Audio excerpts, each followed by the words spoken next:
Hello दोस्तों। आज हम बात करने वाले हैं एक मशहूर शख्स के बारे में जिनका नाम है ख्वाजा अहमद अब्बास।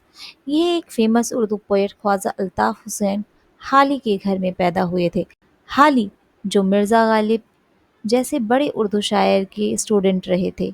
अब्बास का परिवार एक बड़े तालीम याफ्ता और आला ख़ानदान से था। उनके दादा ख्वाजा गुलाम अब्बास 1857 के रिबेलियन के चीफ रिबेल में से एक थे और पानीपत के पहले शहीदों में भी शामिल थे जो तोपों से उड़ा दिए गए थे।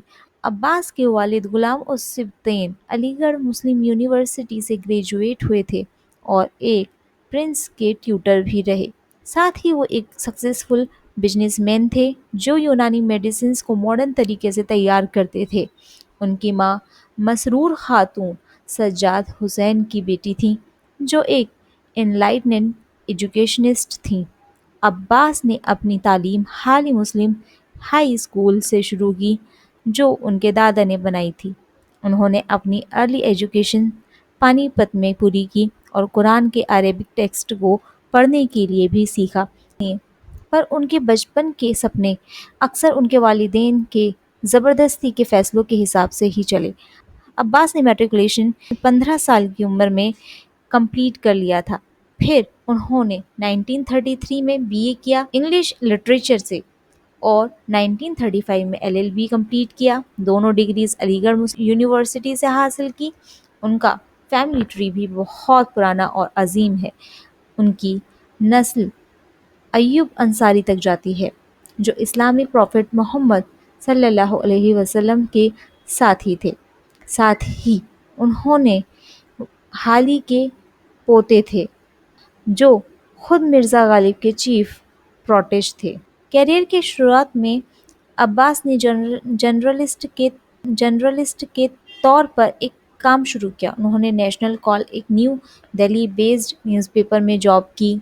जब वो अपना बीए कंप्लीट कर चुके थे 1934 में, जब वो लॉ पढ़ रहे थे, तब उन्होंने अलीगढ़ ओपिनियन नाम का इंडिया का पहला यूनिवर्सिटी स्टूडेंट वीकली स्टार्ट किया था जो प्री इंडिपेंडेंस एरा में पब्लिश होता था।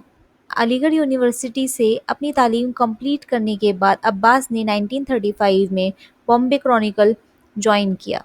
यहाँ वो इनिशियली एक फिल्म क्रिटिक के तौर पर काम करते थे, लेकिन जब पेपर के फिल्म क्रिटिक का इंतकाल हो गया तो उन्हें फिल्म सेक्शन का एडिटर बना दिया गया। बॉम्बे क्रॉनिकल में ही उन्होंने एक वीकली कॉलम स्टार्ट किया, लास्ट पेज, जो उन्होंने बाद में बिल्ड्स नाम मैगजीन में भी कंटिन्यू किया।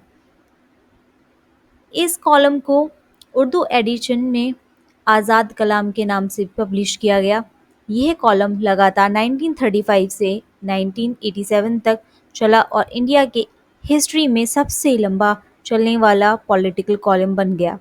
तो दोस्तों, ख्वाजा अहमद अब्बास सिर्फ एक शायर या जर्नलिस्ट नहीं थे, बल्कि एक ऐसे शख्स थे उन्होंने अपने इल्म और जज्बे से पूरे मुल्क को इंस्पायर किया।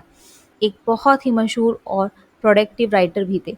उन्होंने अपने करियर में 73 से ज़्यादा बुक्स लिखी, वो भी इंग्लिश, हिंदी और उर्दू में। उनकी राइटिंग इतनी ज़बरदस्त थी कि उर्दू शॉर्ट स्टोरी का लीडिंग लाइट माना जाता है।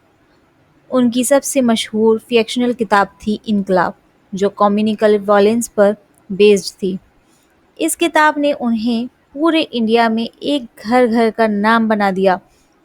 लोग उनकी कहानियों को इतना पसंद करते थे कि उनकी वर्क्स को रशियन, जर्मन, इटालियन, फ्रेंच और अरेबिक जैसी फॉरेन लैंग्वेज में भी ट्रांसलेट किया गया। अब्बास सिर्फ लिखते ही नहीं थे, बल्कि उन्होंने बहुत बड़े बड़े पर्सनैलिटीज़ के इंटरव्यूज़ भी किए थे। इनमें शामिल थे Russian prime minister Khrushchev, president Charlie Chaplin, Roosevelt, Mao Tsetung, Yuri Gagarin. और अपनी ज़िंदगी पर लिखी उनकी ऑटोबायोग्राफी का नाम था I am not an island, an experiment in autobiography, जो पहली बार 1977 में पब्लिश्ड हुई और बाद में 2010 में फिर रिलीज़ हुई। ख्वाजा अब्बास ने अपनी राइटिंग انٹرویوز اور زبردست سوچ کو لٹریچر کی دنیا میں ایک الگ پہچان بنائی۔ ان کا کام آج بھی انسپائر کرتا ہے۔